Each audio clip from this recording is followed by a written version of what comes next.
दार्जिलिंग की जनता को, तराई डूवर्स की जनता को, यहाँ की मीडिया के सभी साथियों को दुर्गा पूजा की, नवरात्रि की बहुत सारी शुभकामनाएं। भगवान का हमारे ऊपर आशीर्वाद बना रहे हैं। ये गोरखा जाति एक सूत्र में इसी तरह बंधा रहे। छोटी छोटी मतभेद होते रहेंगे, लेकिन उसके बावजूद भी हम निरंतर एक नदी की तरह जो है हमारी प्रवाह इसी तरह बहती रहे, यही आशीर्वाद मैं भगवान से मांगता हूं।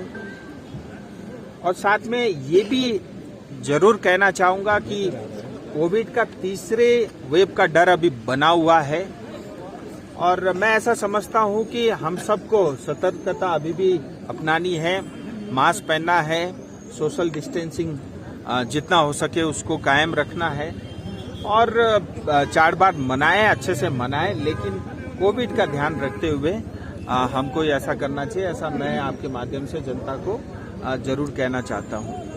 हम लोग भी ज्यादा से ज्यादा प्रयास करते हैं, लेकिन कई बार जो है प्रेस से बात करते टाइम मास्क के साथ सुविधा नहीं होती। और जहां तक वार्ता की बात है, मैं आपको बताना चाहता हूं, और बहुत सारी बातें अभी मैंने रास्ते में नहीं बताया, क्योंकि मुझे पता है सबसे पहला अधिकार अगर किसी का है तो दार्जिलिंग प्रेस का है। सो बहुत सारी नई और अच्छी बातें मैं आपके लिए लेके आया हूं, आप निश्चिंत रहिए। 12 तारीख को वार्ता हो रही है, ये डेट तय है। 4 बजे का समय भी तय है। नॉर्थ ब्लॉक गृह मंत्रालय में हो रहा है, ये भी तय है।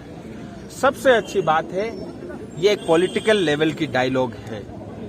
इसमें ब्यूरोक्रेट लेवल की डायलॉग नहीं है, जिसके अंदर में लंबा खींचना, समाधान नहीं निकलना या बहुत जरूरत से ज्यादा समय लगना, ये ब्यूरोक्रेट लेवल के डायलॉग में हो सकता है, लेकिन ये पॉलिटिकल लेवल का डायलॉग है। और उसकी अध्यक्षता आप इसी बात से समझ सकते हैं, इस टॉक्स की गंभीरता। स्वयं भारत के गृह मंत्री जी इस मीटिंग में मौजूद रहेंगे, उनके अध्यक्षता में ये वार्ता होगी। तीसरी बात, ये ट्राइपेटाइट टॉक है, क्योंकि केंद्र सरकार, बंगाल सरकार और गोरखाओं के स्टेक होल्डर इस मीटिंग के लिए बुलाए गए हैं। चौथी सबसे अच्छी बात, अब तक के वार्ता में डूअर्स हमेशा छूट जाता था, लेकिन इस बार डूअर्स भी शामिल है। और आज मैं उस बात का खुलासा करता हूं आपके माध्यम से। बहुत सारे लोगों ने ये कहा कि ये डायलॉग होगा ही नहीं, सितंबर में कहा था, सितंबर में नहीं हुआ, अगस्त की बात थी, अगस्त में नहीं हुआ, कभी हमने कहा कि अफगानिस्तान चल रहा है, वो सब है, लेकिन उस सब को लोगों ने नेगेटिव मानसिकता के साथ देखा, सिर्फ और सिर्फ उसके ऊपर राजनीति करने की कोशिश की, लेकिन ये नहीं देखा कि गोरखाओं ने पिछले 100 साल से ज्यादा समय से दुख पा रहे हैं। तो आज मैं उस बात की भी आपको बताना चाहूंगा, ये सिर्फ और सिर्फ डूअर्स को इंक्लूड करने के लिए 1.5 महीने का ज्यादा समय लगा, ये भी आपके माध्यम से मैं अपनी जनता को अवश्य कहना चाहूंगा। सो इस बार डूअर्स भी है, इस बार पश्चिम बंगाल भी है, और पश्चिम बंगाल का ढीला ढाला रवैया अब बिल्कुल नहीं चलेगा। गृह मंत्रालय ने मन बना लिया है और गृह मंत्री जी इसीलिए इस मीटिंग में गंभीरता से वो स्वयं अध्यक्षता कर रहे हैं। अब जो है ममता दीदी या बंगाल सरकार का ढीला ढाला रवैया भी नहीं चलेगा, समाधान होगा और होके ही रहेगा, ये भी तय है। इस वार्ता के लिए पश्चिम बंगाल के चीफ सेक्रेटरी से लेकर के इतना ही नहीं, हमारे 2 मुद्दे हैं, एक स्थायी राजनीतिक समाधान, दूसरा 11 जनजाति का विषय। 11 जनजाति को मान्यता दिलाने के लिए जितने भी हमारे एनजीओ है, जनजाति के अलग अलग संगठन है, मैं उन सब का नाम नहीं ले रहा हूं, क्योंकि 3 का लूंगा तो 4 छूटेंगे, उन सब की भी तपस्या है। मैं उनके लिए भी आपके माध्यम से कहना चाहूंगा, इस बार के वार्ता में ट्राइबल मिनिस्ट्री के सचिव भी रहेंगे। इतना ही नहीं, आरजीआई को भी इस मीटिंग के लिए बुलाया गया है, ये भी मैं आपके माध्यम से बताना चाहूंगा। सो बड़ा गंभीर विषय को लेकर के चर्चा होनी है, इसमें बहुत सारी सतर्कता अपनानी पड़ती है, जिसका हम पालन कर रहे हैं, क्योंकि इससे पहले भी बहुत सारे पत्राचार को लेकर के चिट्ठियां आई है और तमाम तरह के विवाद उसमें होते रहे हैं। मैं एटलीस्ट अपनी गोरखा संतान से आपके माध्यम से चाहता हूं, चाहे पॉलिटिकल लेवल के हमारे बड़े भाई हो या जिनका मेरे को सांसद बनाने में बड़ा योगदान रहा हो या जिनका नहीं भी रहा हो, जो मोदी जी को मानते हो या नहीं भी मानते हो, लेकिन मैं उन सब से आग्रह करता हूं आपके माध्यम से, ये एक समय ऐसा आया है, अगर हम आज चूक गए फिर 100 साल तक हमारी पीढ़ी दुख पाती रहेगी। मैं ईमानदारी से प्रयास कर रहा हूं। मैं इसलिए नहीं प्रयास कर रहा हूं कि 2024 में मुझे ही चुनाव लड़ना है, मैं उसकी कोई अपेक्षा भी नहीं रखता, लेकिन मैं इसलिए ईमानदारी से काम कर रहा हूं। अभी सिर्फ और सिर्फ 2.5 साल का समय बचा हुआ है। इस 2.5 साल में अगर ठोस नहीं हुआ फिर पता नहीं कितने और साल लगेंगे, कितने लोग और शहीद होंगे, कितने लोगों को और बलिदान देना पड़ेगा, कितनी माताओं को जो है और रोना पड़ेगा। इसलिए इस सब विषयों को ध्यान में रखते हुए मैं एक बार फिर कहता हूं, देखिए राजनीति के लिए पूरा समय है, हम करने चाहिए। राजनीति में पॉलिटिकल पार्टी अगर राजनीति नहीं करेगा तो खाएगा क्या? लेकिन राजनीति करते करते हम इतने निचले स्तर तक गिर जाते हैं, हम अपने समाज को, अपनी जाति को, अपने क्षेत्र को, सबको भूल जाते हैं। मुझे लगता है उससे बचना चाहिए। हम सब एक हो करके। एक बात और, बहुत सारे लोगों का प्रश्न था कि हमें भी बुलाएंगे क्या? कुछ सिविल सोसाइटी के लोग भी आना चाहते हैं, कुछ मुख बंद काम शुरू, ऐसे कुछ एनजीओ के मेरे पास फोन भी आया, उनका पत्र भी आया है। मेरे लिए मीटिंग नहीं है, राजू बिष्ट को कुछ बनना है या कुछ पाना है, इसके लिए ये टॉक्स नहीं है, ये आपके लिए है। मेरे से ज्यादा अधिकार दार्जिलिंग की जनता का है, इस चीज को मैं समझता हूं, लेकिन मेरी भी कुछ मजबूरियां हैं, क्योंकि ये टॉक्स गृह मंत्रालय की तरफ से तय हुआ है और गृह मंत्रालय से सबको पत्र चाह रहे हैं। लेकिन आपके जो सुझाव हैं, आपने जो पत्र दिए हैं, मैं ये भी जरूर कहना चाहूंगा, आपके सारे सुझाव, आपने जो कुछ भी निवेदन किया वो मैं गृह मंत्री जी से स्वयं बात करूंगा और मैं प्रयास करूंगा कि आने वाले वार्ता के अंदर में आप सबको भी बारी बारी करके ज्यादा से ज्यादा लोगों को सुनने का मंत्रालय को भी अवसर मिले, क्योंकि मुझे लगता नहीं कि पहले एक मीटिंग में सब कुछ हो जाएगा, क्योंकि इस तरह की वार्ताएं पहले भी होती रही है और तमाम वार्ताओं में समय जरूर लगता है। मैं ये तो नहीं कहता नहीं होगा या एक में होगा, 2 में होगा, ये तो जो है गृह मंत्री जी तय करेंगे, उनको तय करना है, उनको निर्णय लेना है या पश्चिम बंगाल सरकार को निर्णय लेना है। लेकिन ये मैं जरूर चाहूंगा कि हम सबको ज्यादा से ज्यादा लोगों को मौका मिले, सिविल सोसाइटी के भी लोग, इतना ही क्यों, हमारे बहुत सारे गोरखा समाज के लोग जो दार्जिलिंग के बाहर भी रहते हैं, पश्चिम बंगाल से बाहर भी रहते, उनकी भी अपेक्षा रहती है कि दार्जिलिंग में जो कुछ भी होता है, क्योंकि दार्जिलिंग हम सब की आत्मा है, सो दार्जिलिंग में कुछ भी होता है उससे जो है असम को भी फर्क पड़ता है, उससे हम मणिपुर में रहने वाले गोरखाओं को भी असर पड़ता है, देहरादून तक भी जो है इसकी गूंज उठती है। सो मैं ये भी कोशिश करूंगा कि उन सबको भी सुना जाए और जितने ज्यादा लोगों से मिलेंगे, जितने ज्यादा लोगों को साथ सुनेंगे, मुझे लगता है सबको ये लगेगा कि उस समाधान के अंदर में हम सबकी आत्मा भी है, हम सबके सुझाव भी है। सो यही मुझे आपके माध्यम से कहना था। और अगर आपके कुछ प्रश्न हो तो मुझे बड़ा आश्चर्य होता है जब मैं कुछ नहीं बोलता, आप मुझे बार बार मेरे कसम याद दिलाते हो कि मैं चौरस्ता के सामने खड़े होकर क्या बोला था, आज आप क्यों भूल जाते हो?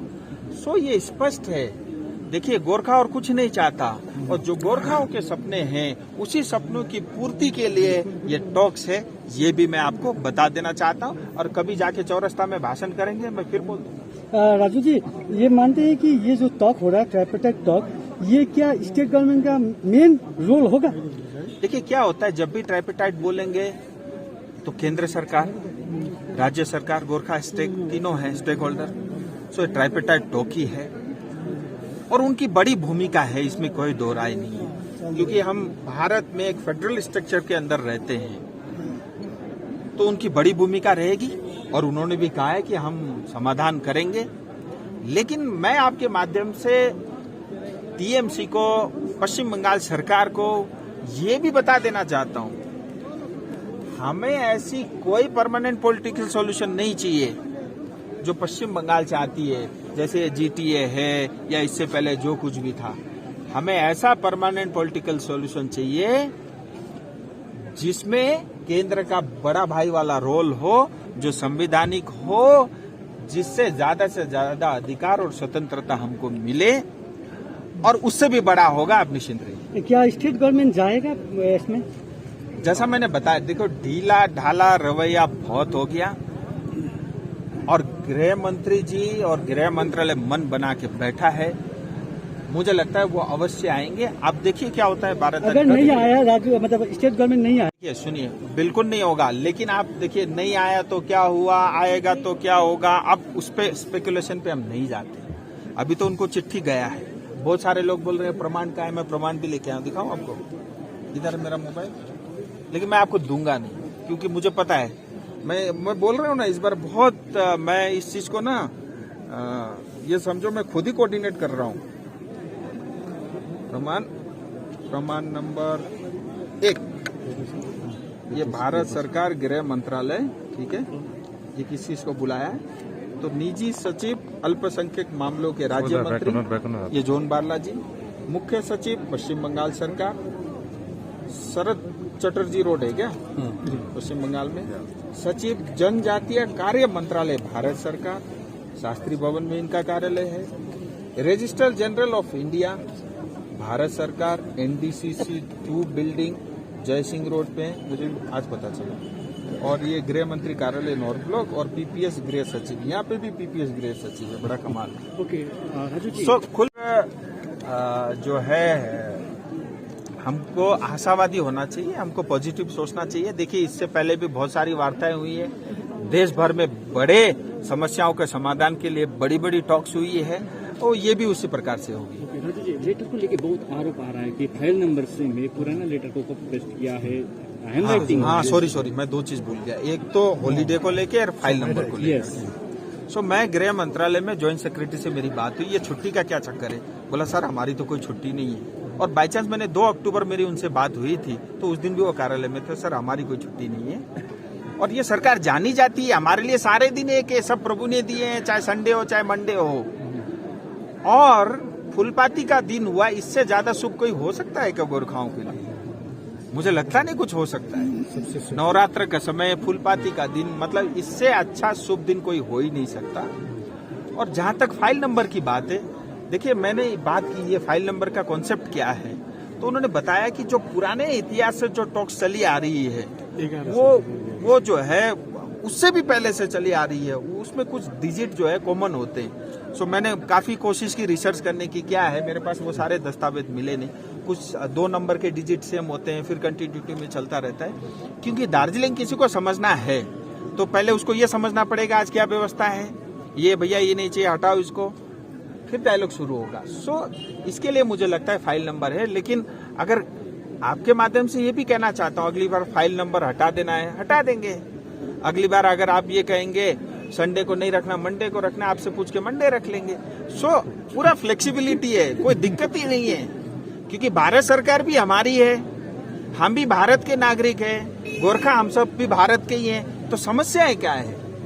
तो हमारी खुशी के लिए जब मीटिंग हो रहा है, जैसा हम चाहेंगे वैसे ही हो जाएगा। और कुछ कालिम्पोंग एमएलए को लेटर नहीं मिला, उनको क्यों नहीं बुलाया?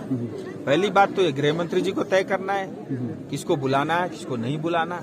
दूसरी बात, देखिए मैं किसी का नाम नहीं लूंगा, मेरे कुछ आदरणीय बड़े भाई भी हैं जो आज हमारे साथ नहीं है, उनका भी बहुत प्रयास रहा यहाँ तक पहुंचने में, उनका भी योगदान है, मैं ये नहीं कहूंगा नहीं है, लेकिन उसके बावजूद भी देखिए आज पश्चिम बंगाल सरकार को बुलाया है, मान लो घर में माँ को कोई मीटिंग में बुला ले तो सब बच्चों को तो बुलाना जरूरी नहीं, और उन्होंने तो पहले ही तय कर लिया है कि जैसा हमारी माँ बताएंगी वैसे ही हमको करना है, तो बात तो खत्म हो गया।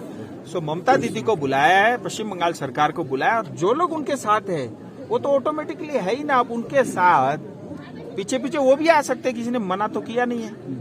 सो मुझे लगता है कि भारत सरकार ने वही मैं नहीं बुलाया है, माता जी को बुलाया है, अब उनके साथ जो आना चाहे ये उनको तय करना है। सो मेरा ये कहना है, मैं उस विषय में फिर आता हूँ, देखिए जो लोग भारत के संविधान के अंतर्गत स्थायी राजनीतिक समाधान चाहते हैं उनको बुलाया है। जो लोग पश्चिम बंगाल के जैसे अभी जीटीए पश्चिम बंगाल असेंबली के अंदर पास होकर के जो व्यवस्था चाहते हैं उनको नहीं बुलाया है। मुझे लगता है ये स्पष्ट, ज्यादा स्पष्ट रहेगा। बहुत बहुत धन्यवाद, थैंक यू।